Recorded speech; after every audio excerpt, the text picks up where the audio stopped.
comment l'intelligence artificielle va révolutionner la conduite des centrales thermiques. Pour remettre dans son contexte, moi j'appartiens à la société Leroy-Lotz Technologies, fournisseur d'ensemble four chaudière, vraiment sur une solution à base de combustible solide et sur des gammes entre 10 et 150 MW pour vous donner une idée de nos équipements. Et moi-même, donc Sylvain Roseau, je suis responsable du service Smart Performance. Donc nous, notre objectif, c'est vraiment le partenariat avec les exploitants, donc sur des sites qui sont déjà en exploitation. Dans le cadre de ce métier, on est amené à beaucoup travailler sur forcément le contrôle des centrales thermiques et l'amélioration des performances des centrales thermiques.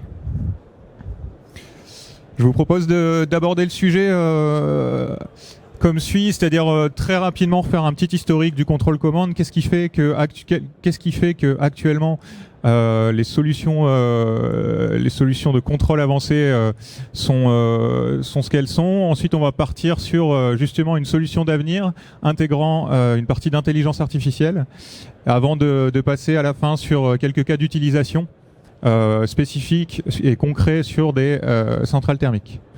Donc, je commence de manière très simple. Qu'est-ce que le contrôle des centrales thermiques ?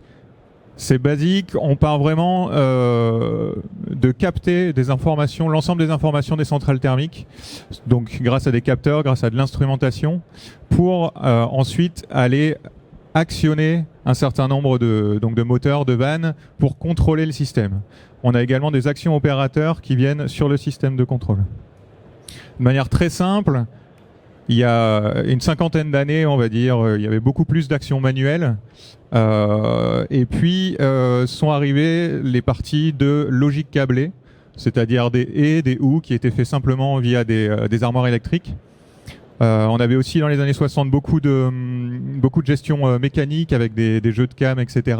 Mais encore beaucoup d'actions manuelles. À ce moment-là, se sont développés les API, donc automates programmables industriels, qui avait pour objectif vraiment de remplacer ces tableaux électriques qui étaient très complexes et donc qui devaient fonctionner dans des environnements poussiéreux et qui devaient avoir de la continuité de service. Donc les premiers API dans les années 70, dans les années 80, on commence à avoir les premières IHM qui permettent en fait de mieux visualiser le procédé. Et puis l'enjeu depuis les années 90-2000, c'est plutôt axé sur la programmation, comment faciliter la programmation sur les automates, et aussi sur le visuel, comment mettre en avant les informations essentielles sur les vues de supervision par exemple. Ce petit rappel, c'est pour nous faire arriver à ce schéma qui est donc l'architecture matérielle standard pour une centrale thermique. Alors, c'est un système Schneider, j'aurais pu mettre tout un tas de confrères pour ceux qui connaissent, donc du Siemens, du Valmet, etc., du Rockwell, ABB. Mais globalement, on est sur un système, un schéma matériel qui est assez basique, avec une supervision, un automate programmable industriel, et derrière, donc, les équipements dans la zone process. Je profite de ça pour faire un petit rappel, c'est que la partie sécurité est vraiment sur une partie dédiée. Quand on parle d'amélioration de performance et d'intelligence artificielle, on ne vient pas du tout travailler sur la partie sécurité. Elle reste indépendante et donc votre site, l'outil qu'on vous propose n'intervient pas du tout sur cette partie sécurité. En se basant là-dessus, voilà, comment on améliore la performance des centrales. Actuellement, on a 3 solutions et les 3 solutions sont basées donc sur cette architecture-là. La première solution, on va l'appeler très simplement, c'est une solution ouverte. C'est ce que beaucoup de fabricants mettent en place, un algorithme de combustion qui vient travailler sur l'ensemble du procédé. C'est des choses où on va retrouver des régulateurs PID, on vient retrouver des correcteurs, on définit des lois de fonctionnement, etc. C'est des systèmes qui sont donc sur l'ensemble du site et qu'on retrouve, voilà, pour information, ça c'est typiquement ce qu'on peut retrouver sur des sites. C'est assez peu lisible, très honnêtement, pour l'opérateur, et on arrive en fait à des limites de fonctionnement par la complexité de ce qu'on met en œuvre. C'est-à-dire que si on veut rajouter un capteur sur ce schéma de régulation-là, eh ben, il va falloir penser non seulement au capteur, mais au régulateur. Le régulateur, il va intervenir sur combien de blocs, comment on va les paramétrer, quels sont les effets de bord sur lesquels il va falloir faire attention au moment du paramétrage, etc. Donc on a vraiment, sur cette solution ouverte, une limite au niveau de la complexité qui est liée en fait on va dire à la puissance de calcul aussi et au mode de programmation des automates programmables. Qui fait en fait ce qu'on lui demande, hein, l'automate, il fait son calcul tous les 20 millisecondes, il est capable de fonctionner en environnement poussiéreux, on est dans de la continuité de service, mais on a du mal à aller chercher davantage de performance. Alors une fois que j'ai dit ça, il y a la solution ouverte, et derrière on va trouver deux autres types de solutions assez classiques, dans ce qu'on appelle le contrôle avancé, qui sont des solutions plutôt de type boîte noire. Et c'est justement ce qu'on fait, c'est vraiment justement ce dont je parlais juste avant, c'est-à-dire on vient rajouter des capteurs, on vient rajouter des boucles de régulation, on vient rajouter de la modélisation. Mais comme je disais, on est un peu limité sur la partie complexité, et donc on est obligé de réduire le périmètre d'action de ces outils-là, c'est-à-dire qu'on ne va pas travailler sur l'ensemble du site, mais on va se concentrer sur une problématique particulière. Par exemple, sur une centrale thermique, lisser le débit vapeur, on va regarder uniquement le débit vapeur et on va pas pouvoir regarder les émissions de polluants en parallèle, qui seront trop complexes à rajouter dans ces modèles-là. Donc, on réduit le périmètre, on complexifie sur ce périmètre-là en particulier, et donc il y a toujours la question du paramétrage, comment on vient paramétrer l'ensemble de ces différents PID. Et ça, ce qui peut être fait de manière automatisée sur du paramétrage, on va dire, classique. Classique. La troisième solution, qu'on appelle boîte noire 2, tout simplement, c'est une solution plutôt basée sur de la logique floue. Alors, je ne sais pas si ça vous parle, la logique floue, c'est parfois intégré dans les notions d'intelligence artificielle. Donc on retrouve logique floue et réseau de neurones. C'est vraiment quelque chose qui existe depuis assez longtemps. L'enjeu de la logique floue, en fait, c'est de supprimer, de se passer des choses telles que les contrôleurs PID, par exemple. Et c'est de réussir à transcrire en logique l'expertise métier, en fait, sous forme de logique, alors qui n'est pas une logique type classique 0-1, mais qui est une logique, ce qu'on appelle floue, c'est-à-dire qu'il peut y avoir des choix entre 0 et 1. Typiquement, en logique classique, on dit si ma température est au-dessus de 800 degrés et ma vanne est fermée, je vais démarrer tel moteur. En logique floue, la parole de l'expert, ça va plutôt être si ma température est plutôt chaude, et que ma vanne est moyennement ouverte, alors je vais avoir une action d'ouverture légère ou de démarrage léger sur mon moteur. Voilà, donc ça reste également complexe à mettre en œuvre parce qu'il faut remettre sur le papier l'ensemble de la connaissance, l'ensemble de l'expertise pour ensuite paramétrer ces tableaux. Ces tableaux qui derrière sont encore une fois programmés sur les automates programmables industriels. Donc on a les mêmes contraintes de fonctionnement et de performance derrière. Alors là j'ai résumé, hein, je dis qu'il y a trois solutions, on trouve des solutions intermédiaires entre la solution boîte noire 1 et la solution boîte noire 2 avec à la fois des PID et à la fois une portion de boîte noire, de logique floue, pardon. Mais globalement on arrive à ça. Gros tableau comparatif, on va essayer de zoomer plutôt sur les aspects et ce qui forcément en fait est hérité de la partie architecture matérielle standard, c'est les limites en fait de chaque solution. Sur la solution ouverte, on sait qu'on travaille sur l'ensemble de la centrale. Mais par contre, les performances, du coup, dues à la complexité et qu'on travaille sur l'ensemble de la centrale, on va être un petit peu moins performant spécifiquement, par exemple, sur un débit vapeur ou une gestion de variabilité de combustible. On a aussi un risque technique qui n'est pas anodin. Si jamais vous avez un site en fonctionnement et que vous voulez retravailler sur votre algorithme de combustion, c'est pas anodin parce qu'en fait, on vient travailler sur beaucoup d'endroits de votre programme et donc il y a beaucoup d'interfaces à prendre en compte pour être sûr qu'il n'y ait pas d'effet de bord au moment de la bascule. Ça aussi, c'est un point qui est important. Sur les solutions boîte noire 1 et boîte noire 2, on retombe un petit peu sur les mêmes biais pour ces deux solutions-là. C'est-à-dire que déjà, on est assez peu adapté au site. C'est quelque chose qui demande beaucoup de temps, comme on a complexifié le programme. C'est quelque chose qui demande beaucoup de temps à mettre en œuvre, à développer. Ce qui fait qu'une fois qu'on a développé un premier système sur une première centrale, de le développer sur une deuxième, on va réutiliser les mêmes, se baser sur les mêmes informations qui sont les informations de base de la centrale. Donc une adaptabilité au site qui est assez faible, un périmètre d'action, comme je l'ai dit, qui est limité. Et puis des performances, alors je suis un petit peu dur en disant moyen, les performances sur le périmètre de la solution sont plutôt bonnes. Par contre, ce qu'on peut voir, c'est que en dehors du périmètre d'action, il peut y avoir des effets de bord et il peut y avoir des inconvénients. Typiquement, ce qu'on a pu rencontrer sur des sites, c'est des systèmes qui se focalisaient sur lisser le débit vapeur et qui, du coup, faisaient fluctuer très très vite les débits d'air de combustion, ce qui entraînait des particules et ce qui entraînait de l'encrassement.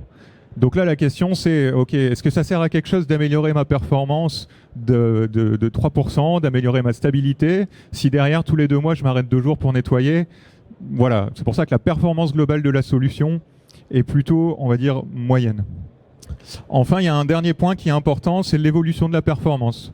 Sur chacun de ces systèmes, le maximum de performance que vous aurez, ça sera juste après la mise en service, juste après que les experts soient passés pour paramétrer les sites.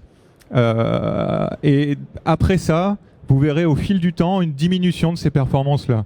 Pourquoi? Parce que le site va évoluer, des capteurs vont se dégrader, on va voir de nouveaux équipements. Ce qu'on va voir aussi, c'est parfois des opérateurs qui, on ne sait comment, ont réussi à avoir les codes, ou je dis les opérateurs ou les équipes d'exploitation qui ont les codes et qui vont venir toucher les paramétrages. Donc voilà, on est vraiment sur un pic de la performance au moment de la mise en service et puis derrière une baisse progressive de la performance.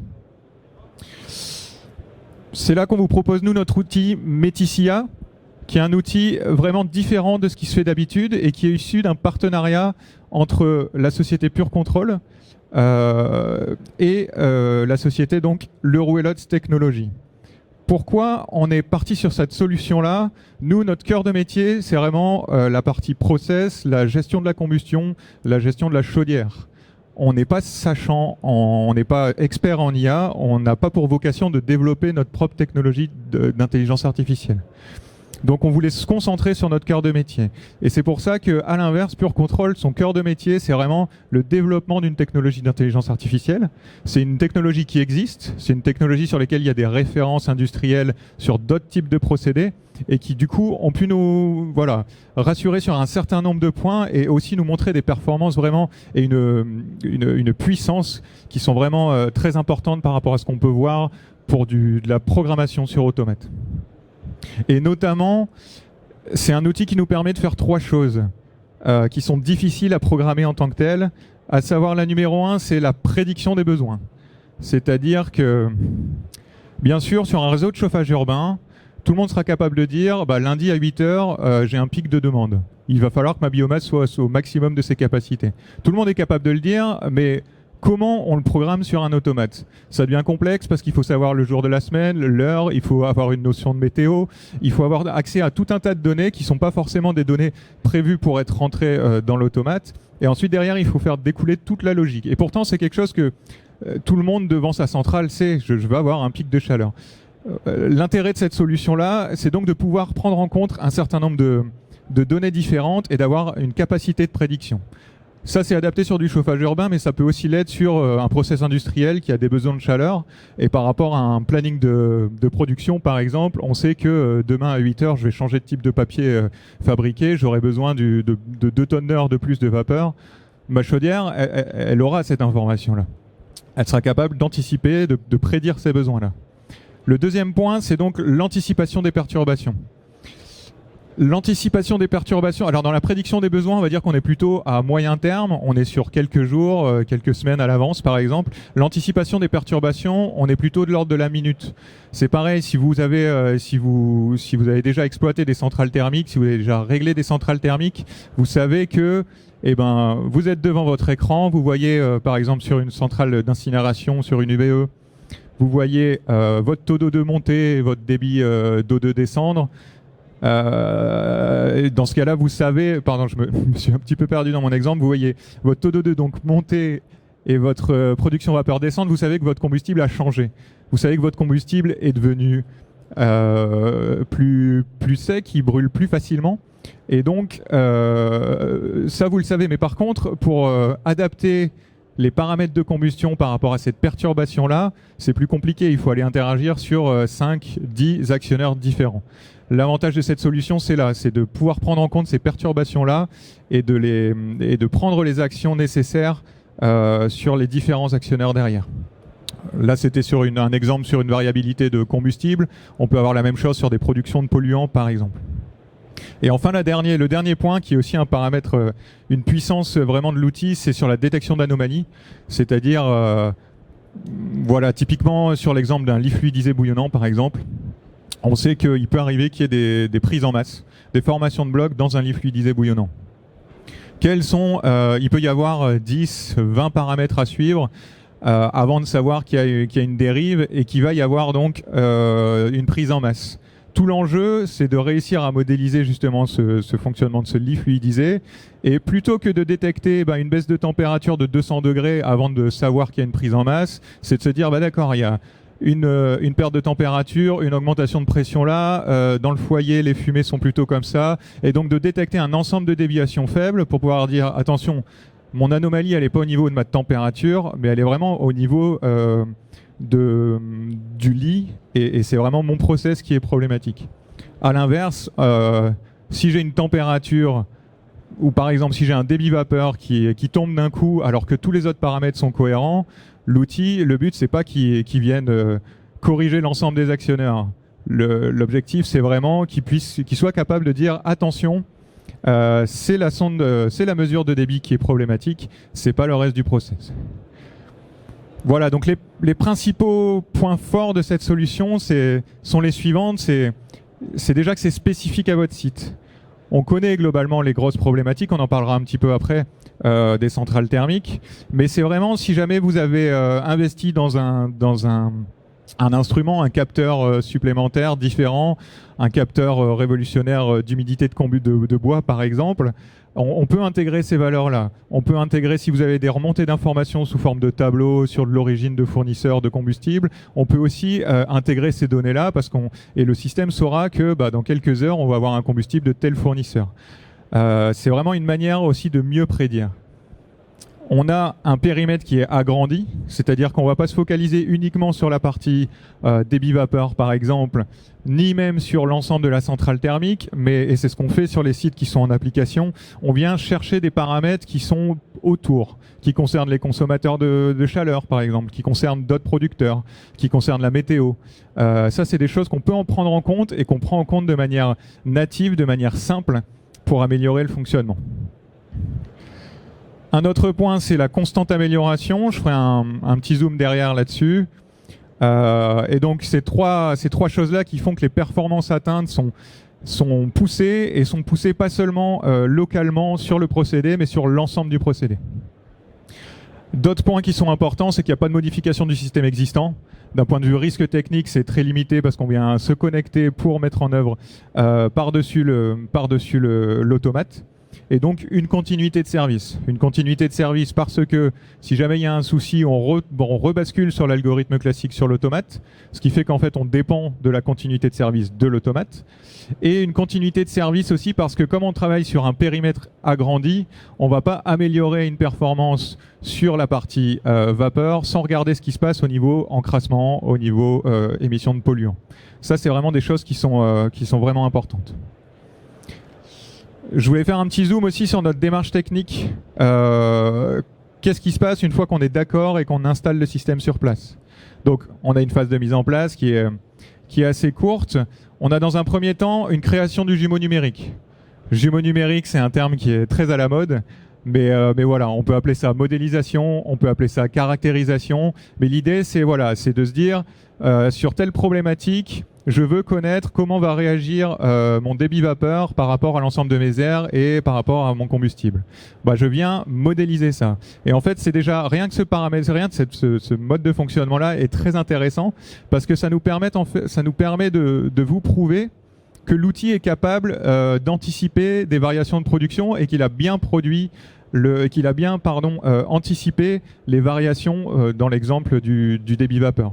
Donc en fait, avant même de passer en autopilotage, on est capable de savoir si le modèle est cohérent ou pas. Ensuite, on a une phase d'autopilotage surveillé strict. Le but, c'est que il y a beaucoup de moyens d'action sur une centrale thermique, il y a beaucoup d'actionneurs. comment guider l'outil d'intelligence artificielle pour qu'il prenne les bonnes actions et pour reprendre l'exemple de tout à l'heure, pour pas qu'il ait des actions qui mettent en danger d'autres parties du process. C'est tout l'enjeu de cette phase-là où nous, LLT, avec notre savoir-faire, en tant que constructeur, on a aussi tous nos critères de design et tous les critères qui vont nous alerter sur des encrassements potentiels, sur des érosions, sur de la corrosion. Ça, c'est des choses qu'on a bien en tête, sur des variations de charge aussi, par exemple. Et donc tout ça, nous, on les met en œuvre pour mettre en place des garde-fous, ce qui fait que l'intelligence artificielle est en autopilotage sur ses premiers équipements, et dès qu'il bascule, dès qu'il dépasse ces garde-fous, on rebascule sur l'algorithme classique. Et puis, ça permet aussi de prendre la confiance et ensuite de se dire, bah ok, ça fonctionne bien sur ces plages-là, on lui donne un peu plus de marge de manœuvre. L'avantage aussi, c'est que sur ces phases-là, bah, l'outil, comme il s'agit d'intelligence artificielle, alors Pure Control pourra nous en dire plus sur le type d'intelligence artificielle qu'il peut y avoir, mais voilà, il y a de l'auto-renforcement, de l'auto-apprentissage par renforcement, par exemple, ce qui fait qu'en fait, à chaque nouvelle action qu'il va prendre, il va étudier les réactions du procédé et ça va enrichir son modèle. Et donc, on a vraiment, au fur et à mesure, des performances qui seront toujours meilleures parce qu'il aura vu de plus en plus de cas de fonctionnement. Et donc, une fois qu'on a travaillé sur la première problématique, on va le laisser travailler, il va s'améliorer et puis on peut se concentrer sur une deuxième problématique avec la même démarche, création du jumeau numérique, autopilotage surveillé strict et puis derrière autopilotage. Sachant que sur les problématiques suivantes, on a déjà intégré l'ensemble des données, ce qui fait que la partie apprentissage prend beaucoup moins de temps. Donc cette démarche, elle est importante parce que ça nous permet déjà de mettre des points d'arrêt et de valider techniquement ce qui se passe.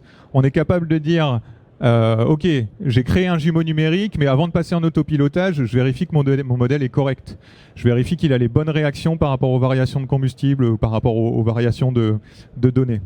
J'ai un deuxième point aussi d'arrêt au niveau de, après l'autopilotage surveillé strict. J'ai mis en place des garde-fous qui sont sécuritaires. On n'a pas envie de prendre de risques. On veut juste montrer que ça fonctionne et que ça améliore les performances. On est rassuré de ce côté-là. On va pouvoir agrandir les bornes, desserrer les garde-fous. Et puis derrière, après, on va travailler avec l'exploitant en fonction des problématiques particulières qu'il peut avoir sur le site. Voilà, là je vous ai énoncé des problématiques assez classiques qu'on peut retrouver sur les centrales thermiques, mais on aura aussi des enjeux au niveau de la consommation des réactifs, au niveau du tonnage de déchets qui sont valorisés, sur la maximisation de l'utilisation de la charge des biomasses par rapport à des centrales gaz qui pourraient être à côté. Il y a vraiment beaucoup de choses qui se jouent. Et donc c'est pour ça que, voilà, encore un nouveau point sur la valeur ajoutée, elle est vraiment en constante augmentation. Une fois qu'on a travaillé sur une première problématique, l'outil continue d'apprendre et ses performances en seront toujours meilleures. Plus il voit de cas de figure et plus les performances seront bonnes. Et puis donc des problématiques adaptées à votre site. Et puis enfin une approche qui reste progressive et maîtrisée. Je sais que quand on est exploitant d'un site, toutes les semaines, on a une sollicitation sur la partie intelligence artificielle. L'important ici, c'est aussi de dire, voilà, c'est progressif, c'est maîtrisé, et ça intègre le savoir-faire à la fois de Pure Control sur la partie intelligence artificielle, mais aussi la partie LLT sur le savoir-faire sur la partie combustion et chaudière. On peut peut-être rester 2 petites minutes sur ce graphique-là.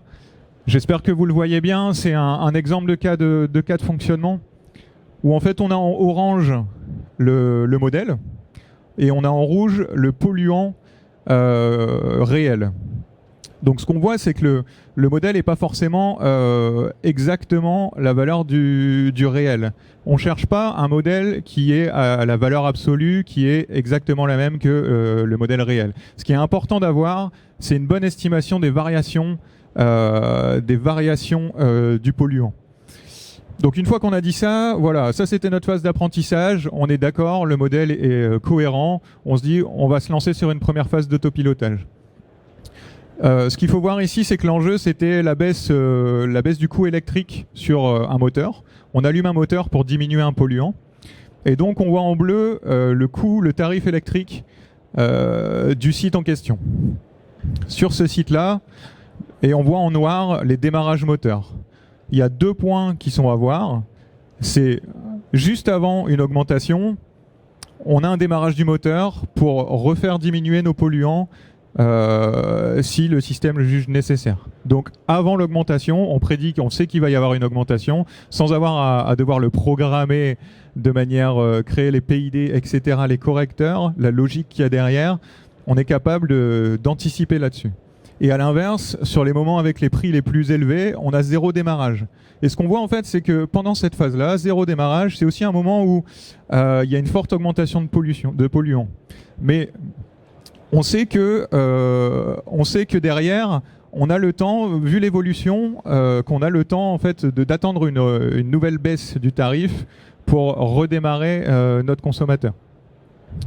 Ce qui fait que, voilà, peut-être qu'un opérateur, en voyant cette augmentation de polluants, il va se dire « Oula, je vais dépasser mes seuils autorisés, je vais agir tout de suite ». Nous, le système, par la prédiction, on se dit « Ah bah non, je sais que je vais avoir le temps de réagir quand les tarifs seront rediminués ». Et donc, ici, c'est un exemple notamment sur un site avec un exercice qui a été fait, alors ça c'est pas sur une centrale thermique, mais c'est un exercice qui a été fait par Pure Control, avec un contrôle qui a été fait par l'outil en bleu clair, avec le coût d'exploitation en Odyssée, et puis en bleu foncé, les cas de fonctionnement sans Pure Control. Et en fait, le fait qu'on puisse basculer facilement d'une solution d'intelligence artificielle à une solution classique, ça permet aussi de valider que l'amélioration de performance, elle n'est pas liée à des choses annexes, à des choses qui sont liées à de la modification, par exemple, de process, etc.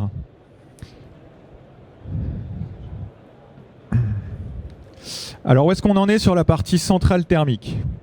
On a un premier site équipé qui est chez notre client Coriance. Donc c'est une grille de combustion biomasse, donc un spreader stocker sur de la biomasse propre. Donc c'est un site sur du chauffage urbain de 25 MW thermique. Où est-ce qu'on en est? On en est sur la fin de la phase d'apprentissage, c'est-à-dire que comme c'est un site qui fonctionne sur du chauffage urbain, on a déjà pu travailler sur de l'apprentissage pendant environ 1 mois avant la fin de la dernière campagne de chauffe, et que là on est prêt au redémarrage pour valider l'apprentissage et passer sur nos premiers autopilotages. Quelles sont les problématiques travaillées? La question du client là, c'était je voudrais optimiser le fonctionnement à pleine charge. Sur du chauffage urbain, sur une biomasse, le coût principal d'exploitation, ça va être au niveau du combustible. Et donc c'est vraiment l'enjeu de travailler sur le rendement pour diminuer la consommation de combustible. Il y avait une notion donc sur le maximum technique pour améliorer le rendement. Il y avait une notion sur le minimum technique, c'est-à-dire que tout ensemble four chaudière, on va vous garantir un fonctionnement pour un minimum et on va vous dire en dessous de 20% de charge, on ne sera pas capable de brûler ça dans de bonnes conditions, il risque d'y avoir des émissions de polluants. Et tout l'enjeu là, c'est de travailler là-dessus et de se dire est-ce que ce 20%, quand je passe en dessous de ces 20%, plutôt que d'allumer une centrale gaz qui est à côté, est-ce que je suis capable de descendre à 15% mon mini technique de biomasse, ce qui me fait économiser du gaz, et bien sûr tout ça dans le respect des émissions de polluants, qui est le principal enjeu sur ces sites-là. Et puis enfin, on s'est rendu compte en travaillant sur site, c'est pour ça que je vous dis que c'est spécifique aussi au site, c'est qu'on s'est rendu compte qu'il pouvait y avoir une mauvaise gestion entre la charge biomasse et la charge des centrales gaz qui étaient à côté, avec notamment des centrales gaz qui, quand elles démarrent, prennent le pas sur la biomasse, et donc des biomasses qui sont au final assez rarement à 100%. Donc là, l'enjeu, c'est vraiment de travailler, d'utiliser les données météo, les demandes de réseau, les demandes de chaleur depuis le réseau pour optimiser le fonctionnement et maximiser l'utilisation de la biomasse pour pas se retrouver avec une biomasse qui tourne à 95%, avec des centrales gaz qui tournent à côté, alors qu'on pourrait éteindre les gaz et tourner à 100% au niveau de la centrale biomasse. Voilà les enjeux. Donc les enjeux, c'est maximisation de l'utilisation de la biomasse, bien sûr, baisse de la consommation gaz, et puis du consommation combustible aussi. Et donc notre plus là-dessus, c'est vraiment, on en a parlé sur la prédiction de charge, c'est d'utiliser des données différentes, d'utiliser les données à la fois des consommateurs de chaleur, c'est-à-dire l'exemple que je donnais tout à l'heure, lundi à 8h, j'ai un pic de demande. Ça, c'est une première prédiction qu'on est capable de prendre en compte, mais c'est aussi d'anticiper, de prendre en compte des perturbations qui sont liées à d'autres consommateurs qui peuvent être sur le réseau. Par exemple, je suis en réseau avec une UVE qui est à côté. Si jamais j'ai un problème sur cette UVE, je veux que ma biomasse elle reprenne la main rapidement. Donc plutôt que d'attendre une baisse de température sur mon réseau, etc., j'anticipe, et ce qui permet une meilleure gestion au global de mes différents sites. Notre plus aussi, c'est la prise en compte des émissions de polluants. C'est la base dans toute combustion, mais c'est compliqué à intégrer sur l'algorithme de combustion parce que beaucoup de variabilité, difficile d'interpréter et d'intégrer dans un algorithme de combustion. Donc ça, c'était le premier site. Le deuxième site sur lequel on travaille, qui est donc sur lequel on a installé le matériel, mais qui également est sur du chauffage urbain et qui doit redémarrer ces prochaines semaines. Donc on est en attente du redémarrage pour lancer la partie apprentissage. C'est aussi un site sur sur de la biomasse propre, et c'est une technologie de combustion qui est différente. C'est sur un lit fluidisé bouillonnant. Là, les enjeux sont un petit peu différents. L'enjeu, c'est plutôt de diminuer la production de polluants. C'est-à-dire qu'ils sont dans le respect des VLE actuels. Par contre, ils ont aussi envie de montrer à leurs clients qu'ils sont capables d'aller au-delà et d'améliorer, de se rapprocher des MTD. Donc ça, c'est cette première optimisation qui est importante. Et puis, j'en parlais un petit peu tout à l'heure. Une autre problématique qu'il a, c'est c'est de la détection d'anomalies sur les procédés. Les enjeux là-dessus, ça va être toujours la même, c'est-à-dire diminution des polluants rejetés, c'est augmentation de la disponibilité. Si on est capable d'anticiper sur les perturbations, c'est vraiment aussi quelque chose qui est important, sur lequel j'ai pas beaucoup insisté, mais qui, dès qu'on a une stabilisation globale du process, on aura toujours une amélioration de la disponibilité associée. Et puis notre plus, c'est déjà de prendre en compte l'ensemble de l'instrumentation, par exemple du lit fluidisé bouillonnant. Sur un algorithme classique, on va prendre 5 valeurs. Avec cet outil-là, on peut en prendre 50. Et l'avantage vraiment, c'est que c'est de détecter les déviations faibles. C'est vraiment ça qui est important. C'est-à-dire, on peut se dire, telle chose est pas instrumentée, j'arriverai pas à le détecter, mais j'arrive pas moi à le détecter avec les 5 mesures que je suis capable de suivre en parallèle. Par contre, si j'en suis 50 et que je vois 50 petites déviations, là je serai capable de dire ça commence, là il se passe quelque chose, et d'alerter aussi l'opérateur, d'alerter la maintenance aussi en anticipation. Ensuite, troisième site qui est en cours de validation technique. Donc, et qui là est sur excusez-moi, il y a une coquille sur la partie fiche technique, mais qui est sur une UVE, et du coup sur une grille à gradins classique. Et donc là, les problématiques, je sais pas qui d'entre vous travaille sur les usines d'incinération, mais la problématique principale, c'est forcément d'adapter la production de chaleur et la combustion à la variation de PCI des déchets qu'on peut en avoir en entrant. Le lundi matin, j'ai toujours de l'OM fraîche qui arrive, et puis le mardi, j'ai tous mes DIB qui arrivent. La fosse n'est pas forcément assez grande pour faire un bon mélange satisfaisant. Comment j'adapte ma combustion au mieux. Et donc ça, en fait, c'est aussi très intéressant parce que on peut intégrer des données différentes, on peut intégrer des poids grappins qui sont en soi pas des valeurs complètement fiables, mais qui, même sans être à la valeur absolue du poids grappin, ça nous donne une indication. Si on sait qu'il est à 1 tonne et qu'une demi-heure après il est à 2 tonnes, on sait clairement qu'il s'est passé quelque chose probablement sur le combustible et qu'il est devenu avec un PCI beaucoup moins important. Donc ça fait partie de nos gros plus. Et puis donc une adaptation rapide des réglages face au combustible. Les enjeux, c'est clairement stabiliser la combustion et aller au maximum du tonnage d'OM valorisé. Et voilà, le dernier site, c'est sur un site de cogénération. Je ne vais pas rentrer dans les détails. L'enjeu sera également d'améliorer le rendement, c'est-à-dire produire un maximum d'électricité ou de chaleur et consommer un minimum de combustible. Et puis, ça peut être aussi, sur ce type de centrale, de mieux gérer la charge chaudière, notamment sur des modes hiver, où on a à la fois un consommateur de chaleur et tout ce qu'on ne fournit pas en chaleur, on va vouloir produire de l'électricité avec. Et donc, c'est maximiser justement ces productions-là en fonction du cas de fonctionnement. Voilà, je vous remercie. Je ne vais pas aller beaucoup plus dans le détail technique, mais n'hésitez pas à venir nous voir sur notre stand qui est juste là. Je pense que vous pouvez le voir de votre place. Vous y trouverez un flyers décrivant très rapidement cet outil Métis IA. Et puis je suis ouvert bien sûr à toute question si vous en avez. Je vous remercie.